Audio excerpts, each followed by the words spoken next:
آزادی کی تڑپ 1940 کا ہندوستان۔ مقصد یہ ہے کہ اس ذریعے سے سمجھیں کہ کیا واقعات ہوئے، کیا جذبات تھے۔ بڑا ہلچل کا دور تھا وہ۔ جی بالکل، یہ صرف 10 سال نہیں تھے، یوں سمجھیں کہ ایک نئی شناخت بن رہی تھی خطے کی، اور اس کی گونج وہ تو آج تک سنائی دیتی ہے۔ اس ماخذ میں کئی لوگوں کی اپنی کہانیاں ہیں جو اس وقت کی پیچیدگیوں کو سامنے لاتی ہیں۔ تو پھر شروع کرتے ہیں 1940 سے۔ لاہور، منٹو پارک، مسلم لیگ کا اجلاس۔ جی، اور وہاں وہ مشہور قرارداد منظور ہوئی جسے بعد میں قرارداد پاکستان کہا گیا۔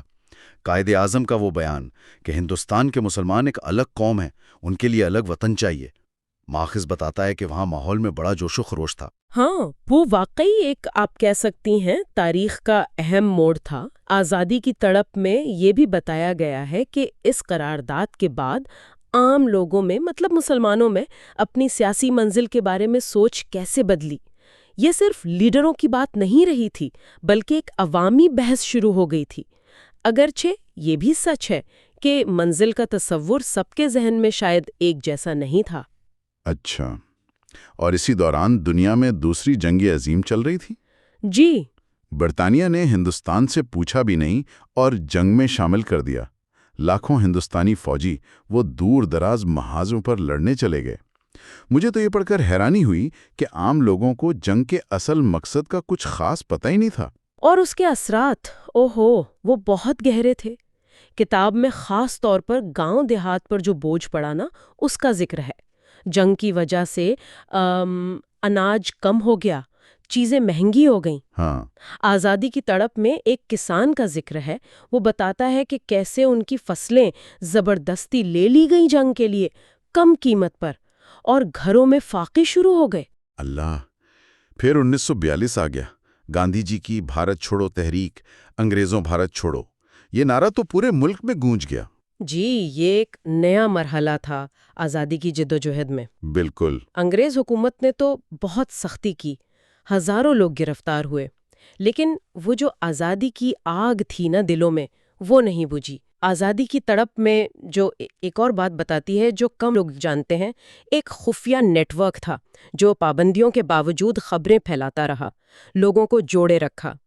مطلب یہ صرف سڑکوں پر نکلنا نہیں تھا، ایک منظم مزاحمت بھی تھی۔ مگر پھر اسی دہائی میں 1943 کا وہ بنگال کا خوفناک قحط، اعداد و شمار تو کہتے ہیں کوئی 30 لاکھ لوگ مر گئے تھے۔ یہ سوچنا بھی بہت مشکل ہے۔ یہ ایک بہت بڑا انسانی المیہ تھا۔ آزادی کی تڑپ میں جو منظر کشی ہے قحط کی، وہ رونگٹے کھڑے کر دیتی ہے۔ ایک جگہ لکھا ہے، سڑکوں پر زندوں سے زیادہ مردے تھے، مائیں بچوں کو دریا میں پھینک رہی تھیں بھوک کی اذیت سے بچانے کے لیے۔ یا خدا! ماخذ میں واضح طور پر برطانوی انتظامیہ کی پالیسیوں کو اور غلہ ذخیرہ کرنے کو اس کا ذمہ دار ٹھہرایا گیا ہے۔ تو جنگ، قحط، سیاسی تحریکیں اور اس سب کے ساتھ فرقہ وارانہ کشیدگی بھی بڑھ رہی تھی۔ ہندوؤں اور مسلمانوں کے تعلقات وہ خراب ہوتے جا رہے تھے۔ کانگریس اور مسلم لیگ کے راستے الگ ہوتے بالکل صاف نظر آ رہے تھے۔ ہاں، اور پھر 1946 کے الیکشن ہوئے۔ انہوں نے تو جیسے مہر لگا دی اس تقسیم پر۔ مسلم لیگ نے مسلم اکثریتی علاقوں میں سیٹیں جیت کر الگ وطن کے مطالبے کو اور مضبوط کر دیا۔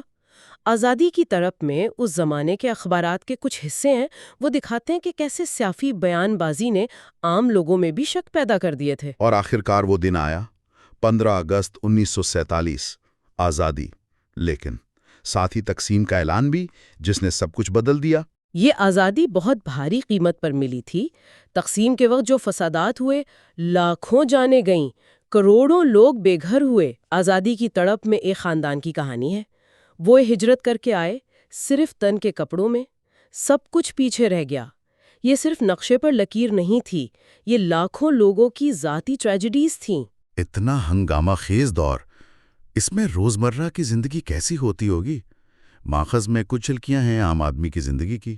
شہروں میں ٹرام، تانگیں، جی، دیہات میں بیل گاڑیاں، سادہ کھانا پینا، خبروں کے لیے ریڈیو، کچھ اخبار۔ بالکل۔ باہر سے زندگی سادہ لگتی ہوگی، لیکن آزادی کی تڑپ یہ واضح کرتی ہے کہ لوگوں کے دلوں میں ایک امید ضرور تھی، ایک مشترکہ خواہش آزاد مستقبل کی، بھلے اس کا تصور ہر ایک کے لیے الگ ہو۔ یہی امید تھی جو انہیں ہمت دے رہی تھی یہ سب سہنے کی۔ تو خلاصہ کریں اگر اس دہائی کا، تو یہ جدوجہد کی دہائی تھی، قربانیوں کی دہائی تھی، اور آخر میں ایک نئی شروعات۔